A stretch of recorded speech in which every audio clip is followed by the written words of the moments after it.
ಮನುಷ್ಯನಲ್ಲಿ ಇಮಡಿ ಪರಿಶೀಲನೆ. ದೇಹದ ನಾನಾ ಭಾಗಗಳಿಂದ ಕಾರ್ಬನ್ ಡೈಆಕ್ಸೈಡ್ ಯುಕ್ತ ರಕ್ತವು ಉಚ್ಚ ಅಭಿಧಮನಿ ಮತ್ತು ನೀಚ ಅಭಿಧಮನಿಯ ಮೂಲಕ ಬಲ ಹೃತ್ಕರ್ಣಕ್ಕೆ ಬರುತ್ತದೆ.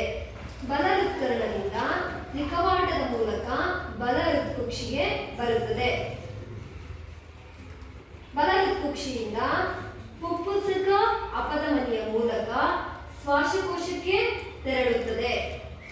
ಶ್ವಾಸಕೋಶದಲ್ಲಿ ಅನಿಲಗಳ ವಿನಿಮಯವಾಗುತ್ತದೆ.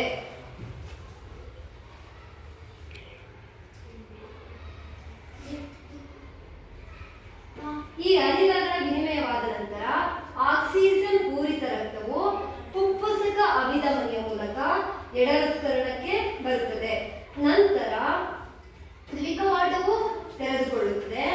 ದ್ವಿಕವಾಟವು ತೆರೆದುಕೊಂಡ ನಂತರ ಎಡ ಹೃತ್ಕುಕ್ಷಿಗೆ ಬರುತ್ತದೆ. ಎಡ ಹೃತ್ಕುಕ್ಷಿಯಿಂದ ಆಕ್ಸಿಜನ್ ಪೂರಿತ ರಕ್ತವು ಮಹಾ ಅಪಧಮನಿಯ ಮೂಲಕ ದೇಹದ ನಾನಾ ಭಾಗಗಳಿಗೆ ತೆರಳುತ್ತದೆ. ಈ ರೀತಿ ರಕ್ತವು 2 ಬಾರಿ ಹೃದಯವನ್ನು ಹಾದು ಹೋಗುವುದರಿಂದ ಇದನ್ನು ಇಮ್ಮಡಿ ಪರಿಶೀಲನೆ ಎಂದು ಕರೆಯಲಾಗುತ್ತದೆ.